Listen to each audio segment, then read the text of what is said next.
kalimitan po tayo nakakapanood, especially during the year 2000s, no? Mga 2004, 2005. Ito yung series po ng Left Behind. Actually, meron po kaming DVD noon. Hindi ko na po alam kung saan napunta eh. Opo, parang nahiram na hindi na po nasole.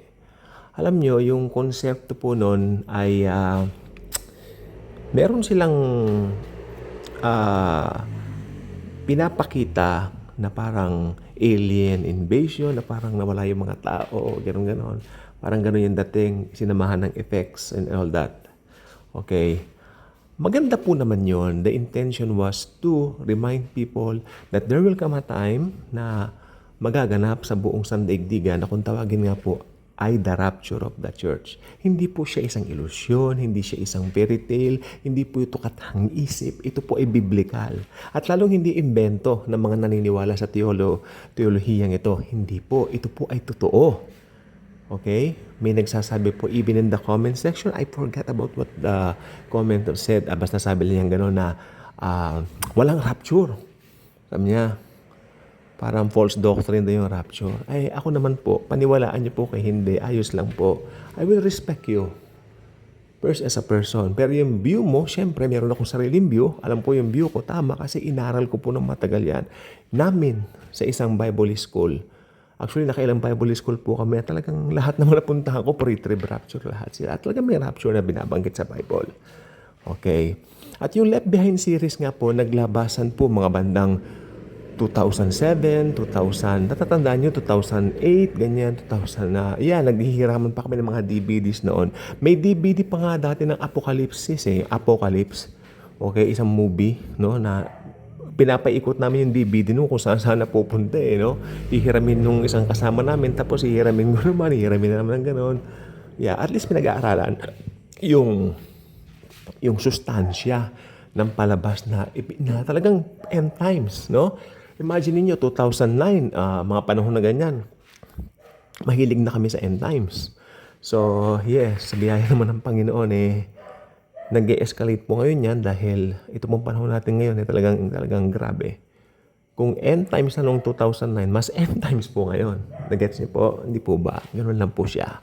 At yung Left Behind, bigyan po natin siya ng diin. Okay? Actually, I forgot the name of the movie, but I think my mom and I watched this in SM Mega Mall during the 2000s. Okay? Parang ganyan din po ang tema. Then lumabas yung Antichrist. Ang gumanap pa nga na Antichrist doon si Michael York. Remember that? Michael York, i-search na lang po niyo. Ano yung, you can search sa Google. What's the title of Michael York's movie that he played an Antichrist? You can search that. You can Google that. And then, kung ano yung lumabas na ibubuga ng Google na resulta, that's the movie. Ayun din yung movie pinanood namin, no? Na matagal na. Ewan ko, we just had our lunch. Bata pa ako noon We just had our lunch. Tapos, sabi mo, yun ang palabas. Medyo apocalyptic naman ang ito lang ako. Pinanood namin sa SM Mega Mall pa noon. Okay, yung Left Behind kasi, yung salitang Left Behind, alam mo sa Tagalog yan, naiwan. Mga naiwan.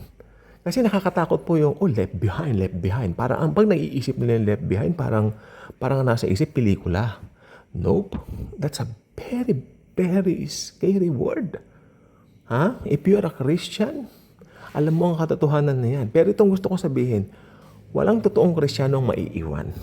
Ang maiiwan po talaga yung mga hindi totoong Kristiyano. Ngayon, ito po ang basihan natin. Paano mo masasabing totoong Kristiyano ang isang tao? Yung iba tiyak sasabihin, ay Kristiyano siya kasi gumagawa siya ng mabuti. Kristiyano siya kasi nagbabasa ng Biblia. Habang totoo po naman yan, kasi ito po yun, yung mga bagay na sinasabi mong yan, resulta yan ng pagiging Kristiyano. Pero ano ba yung root para masabing isa kang Kristiyano? Simple, naglagak ka ng tiwala mo sa tinapos na gawa ni Kristo sa krus. Yung finished work on the cross, yung tetelestai na sinasabi, naganap na. It is finished. Pag naniwala ka na tapos na ni Kristo lahat yan, at maniniwala ka na sapat na yon para mapatawad ka sa lahat ng kasalanan mo, past, present, future, you will be saved. You will be raptured. We will be caught up in heaven to meet the Lord in the air. Yan ang sabi ng unang Thessalonica. May rapture po. And it will happen anytime now. It's an imminent event.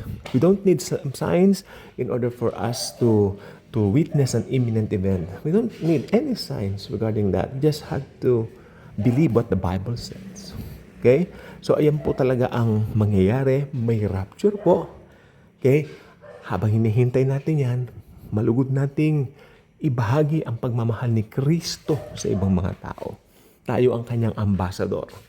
Jesus is in heaven now, pero tayo ang kanyang mga kamay, tayo ang kanyang mga paa, tayo ang kanyang mga mata, tayo ang kanyang mga bibig to proclaim Him as the only way, the only truth, and the only life where we can have eternal life. Thank you po sa pakikinig. God bless everyone.